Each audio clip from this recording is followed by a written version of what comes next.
I've lived in Glenrothes, in the heart of this constituency, since 1983.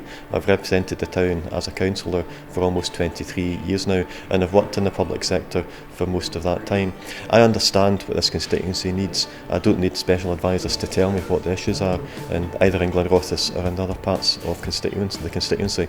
And I know from speaking to people on the doorsteps that they want to see a different kind of politics. They want to take politics back into local communities to give local people a real say in the things that affect their lives. And that's something I've sought to do as a councillor. I'm determined to do it if I'm elected as a Member of Parliament for this constituency.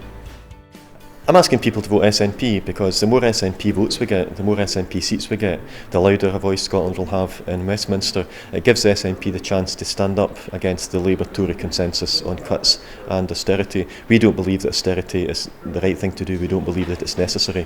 So we will oppose any further cuts imposed either by Labour or by the Conservatives. We'll also oppose Labour-Tory plans to spend £100 billion on new weapons of mass destruction. We think it's wrong to be spending this amount of money on nuclear weapons when the money should be getting invested in essential services such as childcare, education, care for the elderly and our National Health Service.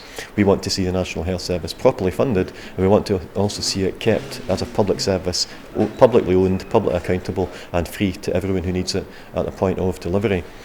We also have to remember that the London parties, the UK parties, made a lot of promises to Scotland last year, and with a maximum number of SNP members in Westminster, we can make sure that those promises are not forgotten, but that they are honoured and they are delivered to give Scotland a better say in its own future.